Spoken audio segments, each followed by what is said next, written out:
Hai teman-teman, pada video ini kita akan mendiskusikan mengenai topik skizofrenia. Mohon izin, saya Ide Kurnia Swasti akan menyampaikan beberapa pokok penting mengenai topik skizofrenia ini untuk teman-teman semua. Kita mulai ya. Yang pertama akan kita bahas adalah mengenai simptom atau gejala.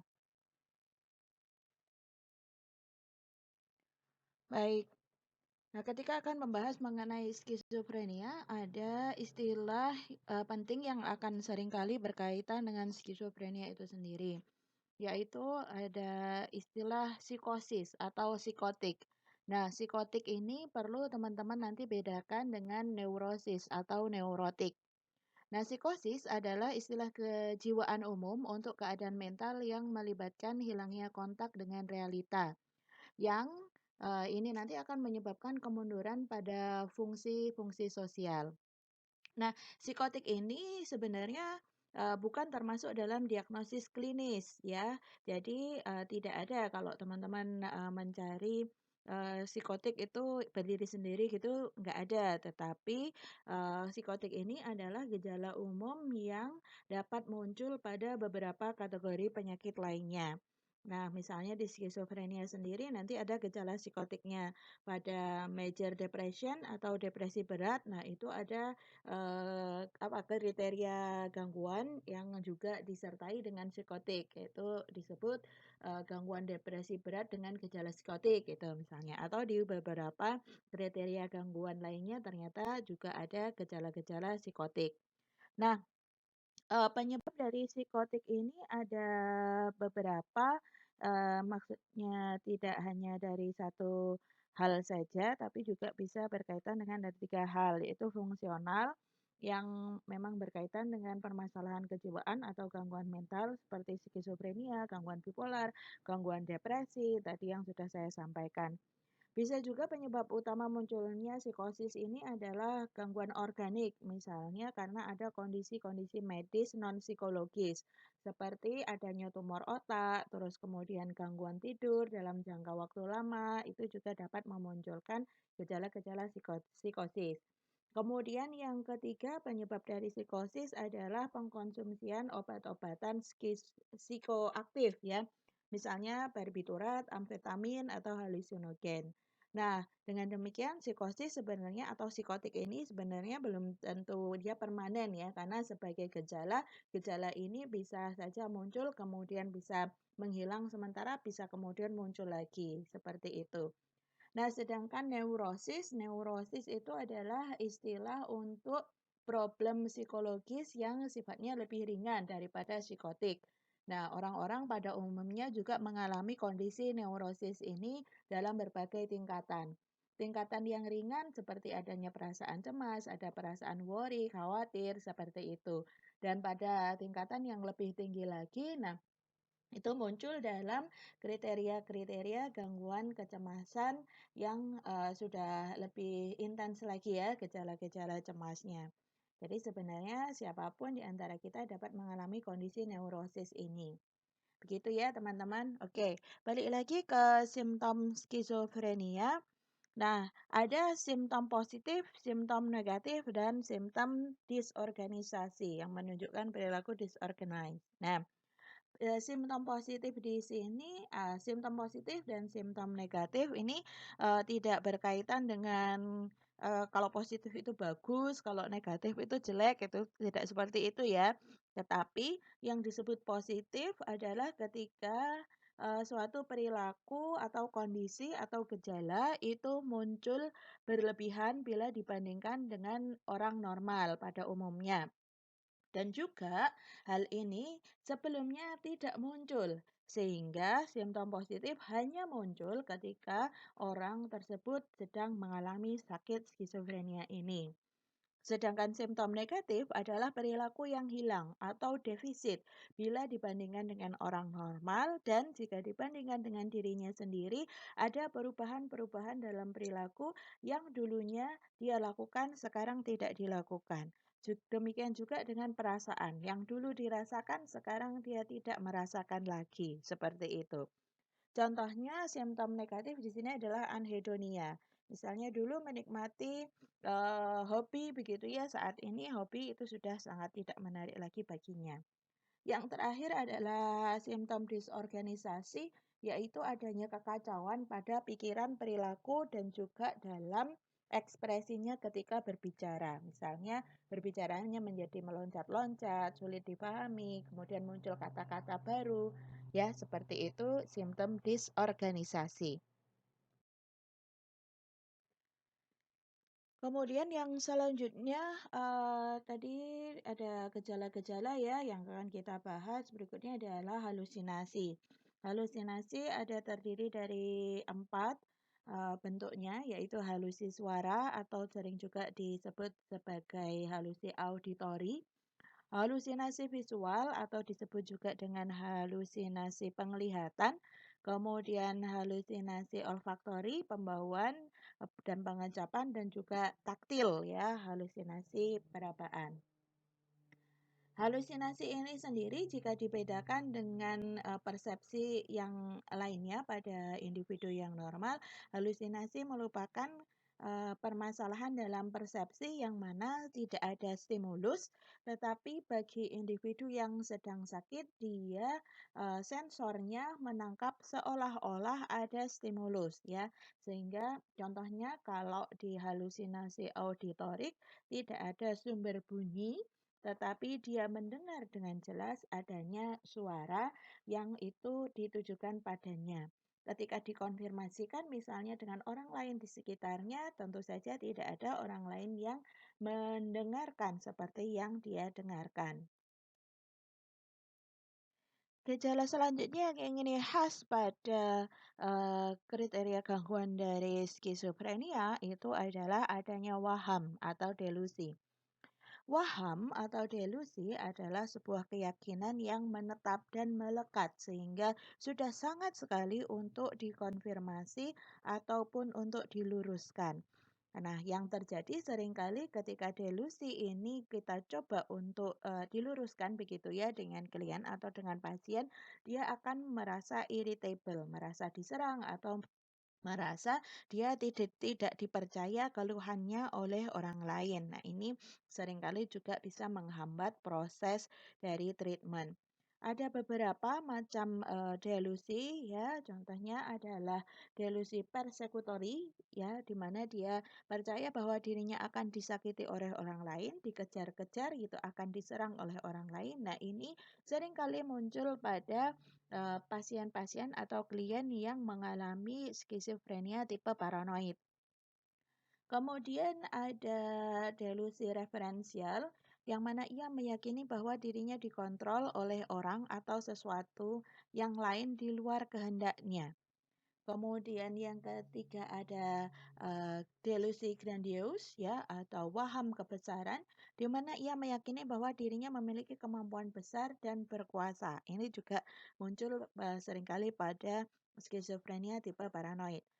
Kemudian ada erotomanik, yaitu memiliki keyakinan bahwa keyakinan yang salah, maaf, bahwa orang lain menyukai dirinya. Jadi dia merasa dicintai, merasa kemudian juga sangat mencintai orang tersebut begitu ya, merasa memiliki hubungan spesial sehingga perilaku yang muncul seringkali misalnya dalam bentuk stalking, dalam bentuk apa intervening begitu ya, mencampuri kehidupan dari orang yang dia yakini memiliki hubungan cinta dengannya tersebut. Kemudian selanjutnya ada waham nihilistik yang meyakini bahwa ada bencana besar yang akan terjadi. Nah, dalam waham nihilistik ini pasien juga merasa sangat tidak berdaya, dia tidak memiliki kemampuan apa-apa dalam menghadapi catastrophic event tersebut begitu ya. Dia merasa sangat kecil atau bahkan dirinya tidak ada gitu. Nah, waham nihilistik ini seringkali muncul juga pada pasien-pasien yang mengalami gangguan depresi berat. Nah, kemudian yang terakhir adalah delusi somatik, yaitu adanya preokupasi terkait kesehatannya maupun keberfungsian organ tubuhnya. Nah, kalau sebelumnya teman-teman kita sudah mendiskusikan mengenai somatic symptoms and related disorder. Nah, delusi somatik pada pasien-pasien skizofrenia ini tentu tingkatannya sudah semakin kuat daripada miskonsepsi kognitif yang dialami oleh pasien-pasien atau klien SSLD karena ini sudah menjadi sebuah delusi begitu, keyakinan yang sangat menetap dan sangat melekat. Oke, itu tadi ada gejala-gejala yang pokok ya dari skizofrenia. Untuk detailnya mungkin nanti akan kita bisa cermati pada tiap tipe-tipe dari gangguan skizofrenia itu sendiri. Nah, sekarang kita masuk ke fase-fase dari skizofrenia. Yang pertama adalah fase prodromal.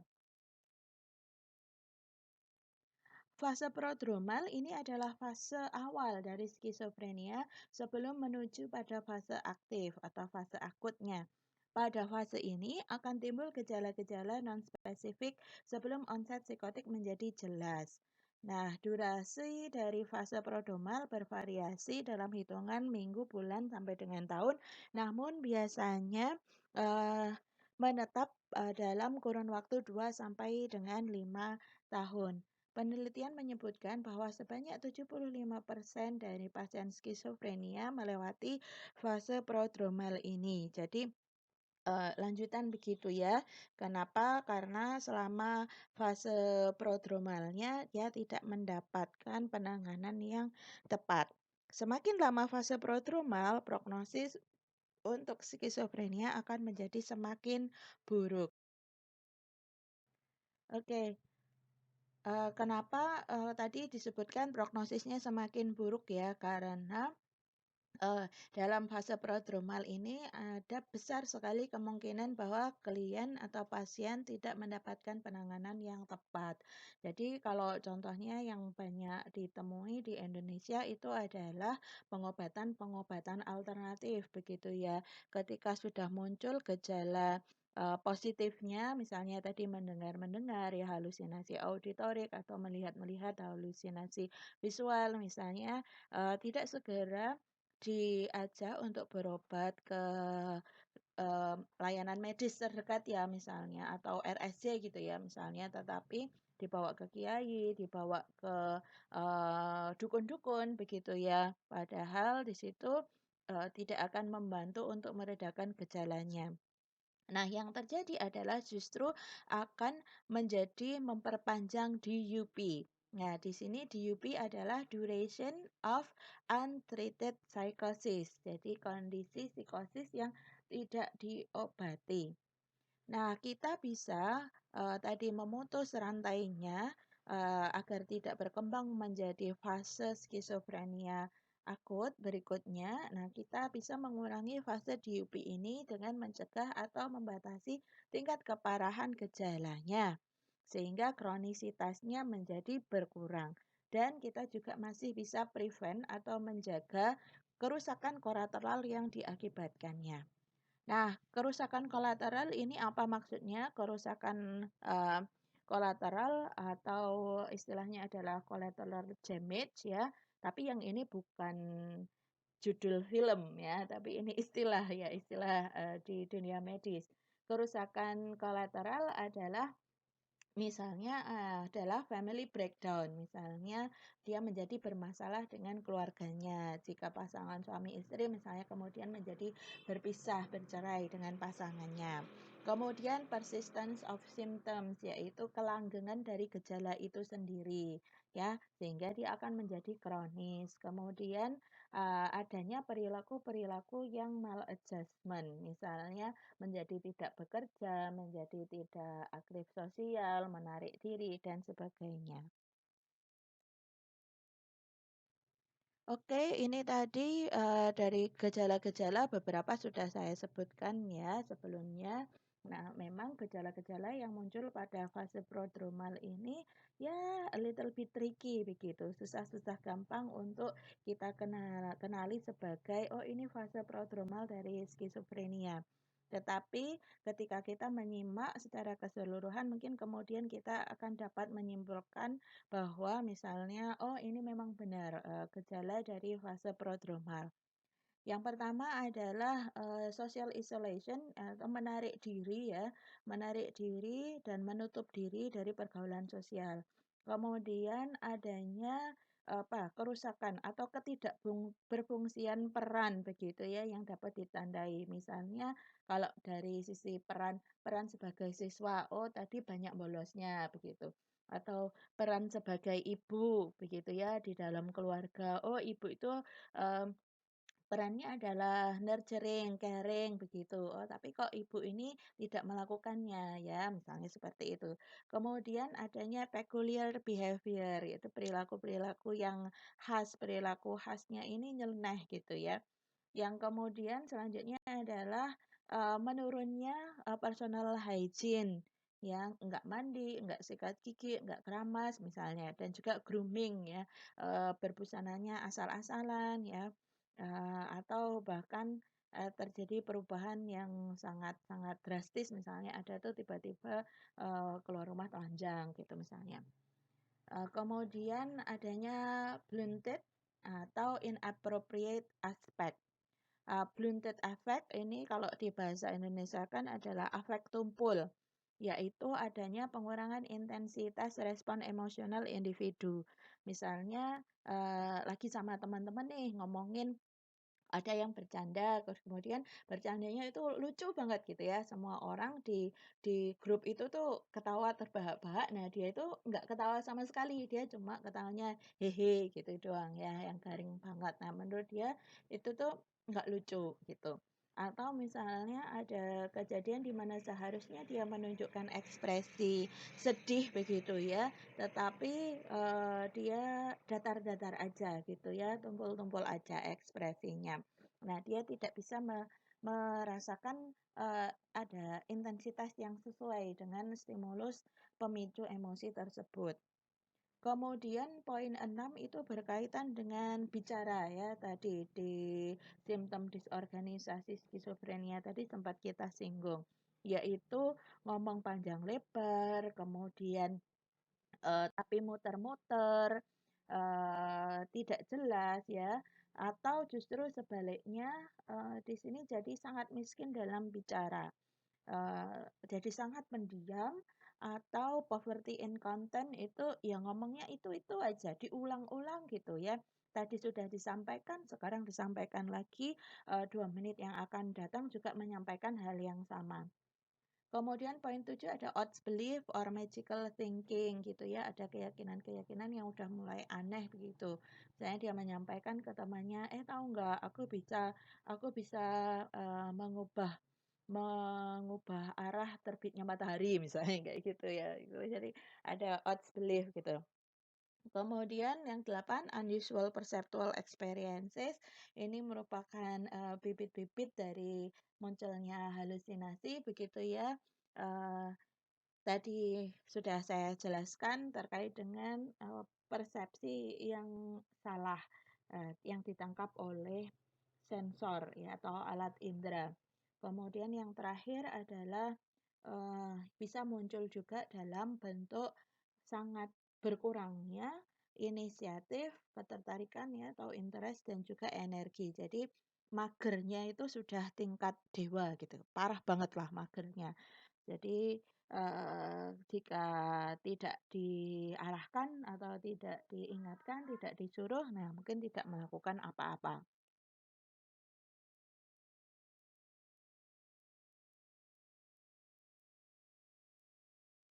Nah, tujuan intervensi pada fase prodromal yaitu mencakup memperbaiki, menunda, atau bahkan mencegah timbulnya gangguan ini. Sehingga gejala-gejala yang muncul tadi di fase prodromal berhenti sampai di situ, tidak berkembang lebih lanjut sampai dengan masuk ke fase-fase skizofrenia berikutnya.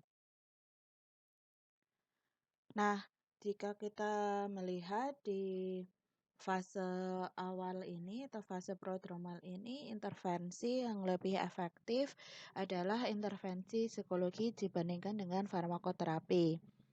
Walaupun demikian, farmakoterapi juga lebih baik, lebih efektif dijalankan bersama apabila simptom positif dari psikotik, gejala-gejala psikotik tadi sudah jelas munculnya.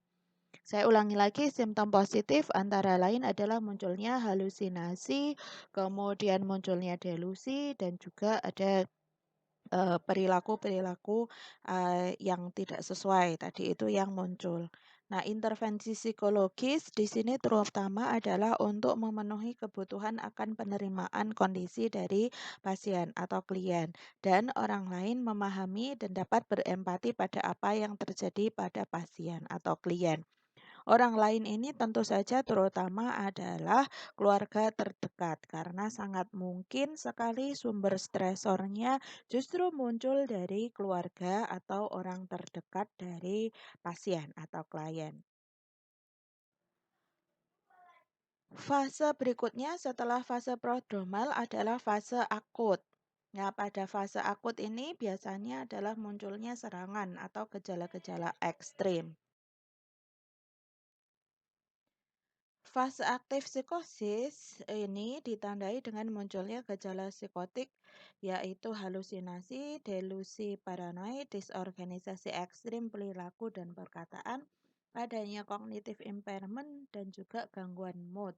Dapat mempengaruhi hubungan sosial, pekerjaan, serta kehidupan personal secara drastis sehingga kondisi ini memerlukan tindakan segera yaitu dibawa untuk beropname dirawat di rumah sakit. Pada fase ini, fokus dari intervensi adalah farmakoterapi, yaitu yang bertujuan untuk menghindari tindakan menyakiti diri sendiri serta orang lain, mengontrol perilaku yang mengganggu, dan mengurangi efek psikosisnya. Nah, farmakoterapi atau medikasi ini menjadi yang pertama, yang nomor satu.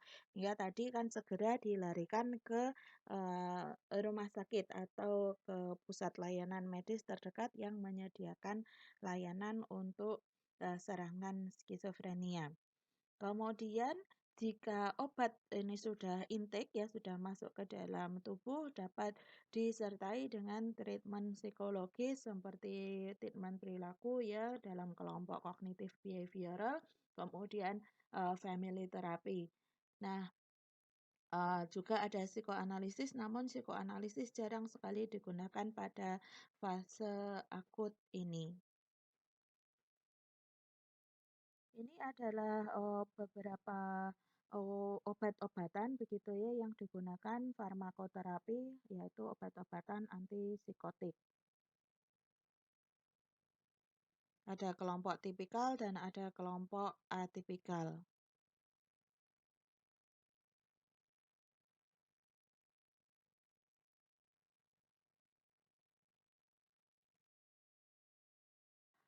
Oke, kita lanjutkan, masih terkait dengan farmakoterapi. Mungkin teman-teman bertanya-tanya, apa sih bedanya antara tipikal dan atipikal? Nah, sebenarnya ini adalah, terkait dengan pengembangan obat-obat tersebut. Tipikal itu adalah obat antipsikotik generasi pertama dan atipikal adalah generasi kedua. Nah, disebutkan kalau obat-obat tipikal atau generasi pertama ini memiliki extrapyramidal effect yang lebih besar, yaitu antara lain memunculkan tremor, kemudian gerakan, yang lambat, kemudian ada pembicaraan yang menjadi, terbata-bata, memunculkan juga ada kondisi-kondisi distress yang lainnya yang itu sebagai side effect justru akan menjadi membuat semakin parah kondisi dari si pasien atau klien ini. Meskipun obat antipsikotik tipikal ini tadi dapat menekan munculnya halusinasi dan juga menekan munculnya waham pada diri pasien. Sayang sekali memang efeknya menjadi semakin banyak ya. eh, Semakin rumit juga. Nah, kemudian penelitian-penelitian berikutnya mengembangkan obat-obatan jenis atipikal ini tadi.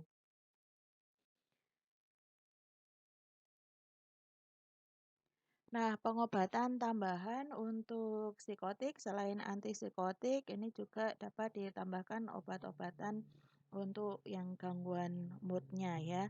Sebenarnya baik, psikotik ya, obat psikotik ini tipikal maupun atipikal merupakan, obat-obatan dopamin antagonis yang artinya adalah mereka menghambat sinyal-sinyal pesan kimiawi di otak yang mana itu adalah dopamin begitu ya.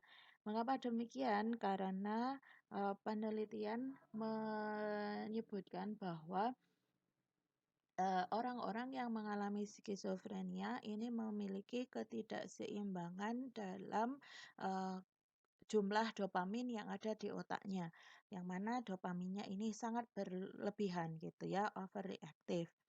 Nah, sehingga obat-obatannya tadi disebut sebagai dopamin antagonis. Nah, antipsikotik itu memblokir, dopamin ini tadi, ya. Nah, obat-obatan atipikal selain memblokir dari dopamin juga memblokir produksi serotonin yang berlebihan.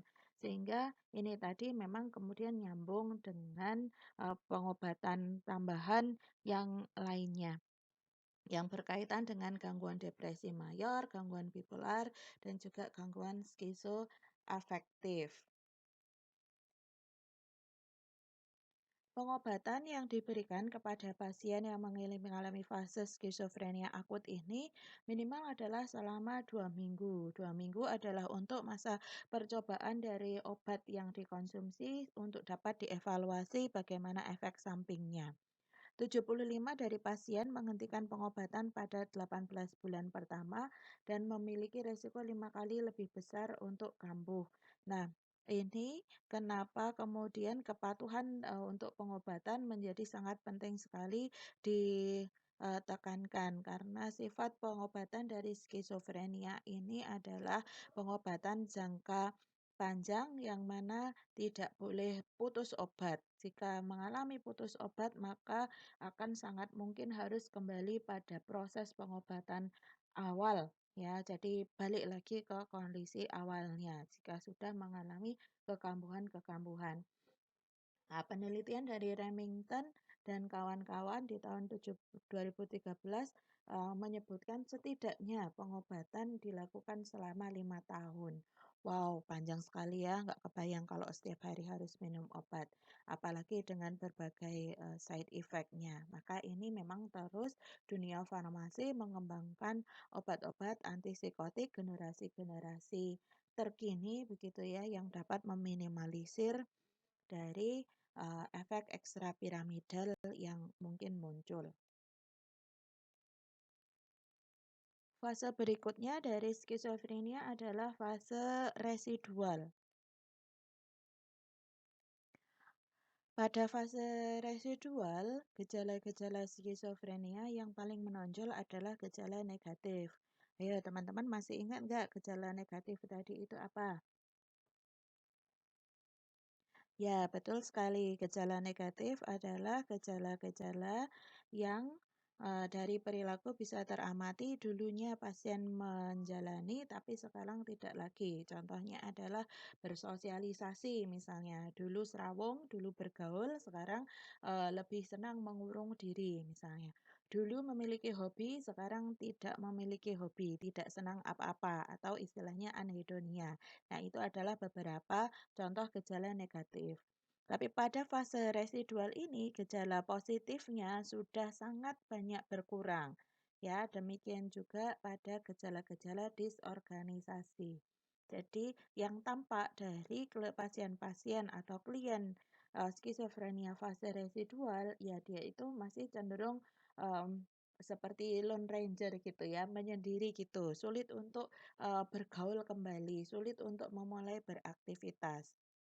Nah, fase residual ini disebutkan sebagai residual atau residu tentu karena sudah mengalami episode psikotik ya. 1 tahun setelah tidak ada gejala positif, nah baru bisa kita sebutkan ini sebagai fase residual. Nah, tidak juga terdapat kondisi demensia atau penyakit gangguan organik ya, serta tidak ada depresi kronis. Jadi kita bisa menyebutkan ini sebagai fase residual. Fokus intervensi pada fase residual ini adalah pada social skill training ya, karena tadi yang menonjol adalah gejala apa? Ya, betul, gejala negatifnya ya. Sementara gejala negatif ini sangat erat kaitannya dengan kondisi social withdrawal. Maka intervensi difokuskan pada social skill training yang meliputi beberapa area antara lain learning and listening skill, kemudian requesting and refusal gitu ya. Bagaimana meminta bantuan, bagaimana menolak jika dimintai bantuan atau disuruh-suruh begitu ya. Kaitannya dengan asertif juga. Kemudian ekspresi-ekspresi dari emosi, baik itu emosi yang positif maupun emosi negatif. Nah, seringkali ini yang menjadi ganjalannya karena sejak sebelum sakit, nah ini sebagai penyebab sakitnya adalah salah satunya adanya hambatan dalam ekspresi emosi. Kemudian juga anger expression, criticism skill, ya, bagaimana dia menyampaikan ketidaksukaan pada orang lain dan juga bagaimana merespon pada, adanya stimulus kata-kata, ya, yang berupa kritik dari orang lain. Kemudian bagaimana menghindari, meninggalkan kondisi, stressful gitu ya, situasi yang stressful dan juga, memaafkan ya, apologizing. Nah, contoh intervensi yang lainnya pada fase ini adalah integratif transaksional. Nah, melibatkan ada beberapa yaitu role development, compliance therapy, mindfulness therapy, supportive therapy, dan juga psychosocial treatment intervention. Nah, terkait dengan role development, nah ini kita memfokuskan kepada perkembangan peran yang selama ini sempat terganggu. Role development ini adalah seperangkat guidelines untuk clinical practitioners yang telah dikembangkan untuk memberikan arahan ya bagi praktisi perawat kesehatan dalam membantu individu yang didiagnosis dengan gangguan skizofrenia. Untuk dia dapat mempelajari peran sosial dan tugas yang mendasarinya serta meningkatkan keterampilan interpersonal mereka. Oke teman-teman, kita sudah sampai di penghujung bagian pertama pembahasan mengenai topik skizofrenia ini. Nah, silakan teman-teman lanjutkan untuk mempelajari di bagian yang kedua ya. Oke, sampai jumpa.